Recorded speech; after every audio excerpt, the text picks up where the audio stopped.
Okay, in honor of the first week,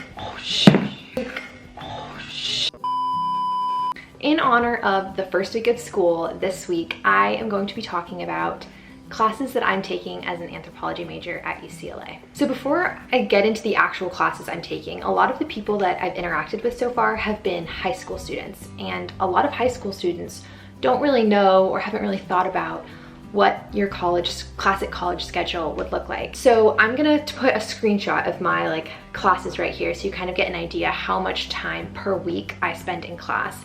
And something that was shocking to me when I came to college is the amount of hours that you're actually in lecture is significantly less than the amount of time you spend in a classroom in high school. So yes, we are in the pandemic right now, everything is online, so it's a little bit different as far as the learning process, but the hours and the time that you're investing is still exactly the same. Another thing that I want to point out is the fact that normally you don't take exclusively classes for your major. That just happened to be how my schedule worked out this year. Normally I would be taking a class for my minor, I would be taking maybe a GE, but this time I just happened to be taking exclusively anthropology upper division classes. Now I can talk about the actual classes that I'm taking. So my emphasis in anthropology is biological anthropology, but you still have to take classes in every area. So I do have a pretty good mix of classes this quarter from the anthropology department. So the first one that I'm taking is neuroscience for social science majors. Now, this is an anthropology class, and the reason for that is it's taught through the anthropological lens. So the viewpoint, the research that you're doing is taken from the perspective of anthropological research. Additionally, you don't need all the neuroscience prerequisites to take it. Now, for me, I have a lot of social science prerequisites, so I couldn't take neuroscience classes even if I wanted to. So this is a really great opportunity to expose myself to neuroscience subjects without having to have taken chemistry and physics. So the next class I'm taking is marriage, family, and kinship.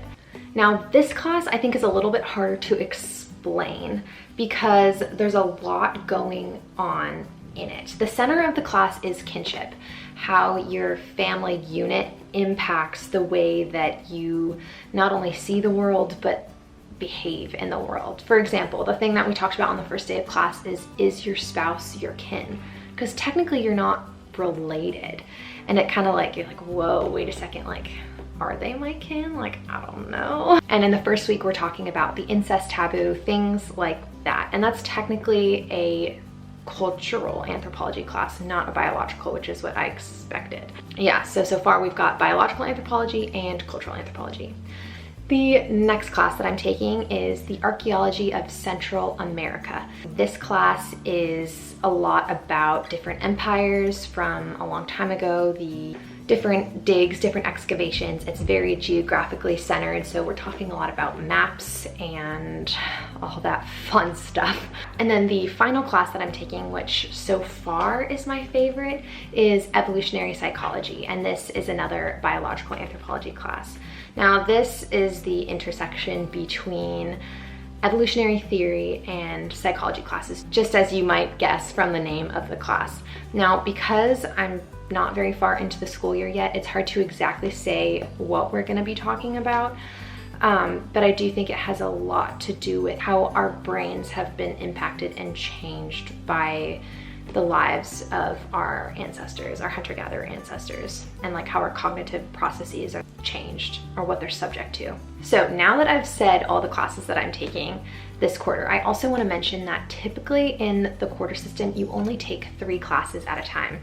Now, I have done this for the last year and I've taken 4 classes at a time, which for here is a lot to be taking, and I always have the option to drop one if it's too hard or the course load is too much. But I like to leave the option open to take more classes down the road, have more flexibility in my junior and my senior year. So that is why I'm taking 4 classes. It is not conventional for students to take 4 classes here. It does happen, but it's not popular. Okay, so that was a brief explanation on what classes I'm taking as an anthropology student right now. If you want to hear about classes I've taken before as an anthropology student, or even the program, I've had a lot of students reach out to me personally through email, through my website, through the comment section about what that looks like for me or why I chose that program. So if that's something that you're wondering, I can absolutely dedicate a video to the entire anthropology program here at UCLA.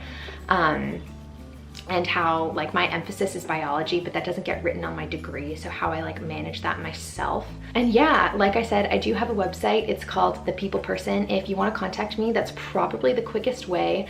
There's just like a section where you put in your email and I'll comment or respond right back to you. That has like blog posts, it has research papers that you just RSVP to, and I will send that over to you. I hope this was helpful. Thank you so much for watching. Stay safe during this pandemic. Go vote. And yeah, thank you for watching. Peace out. Bye.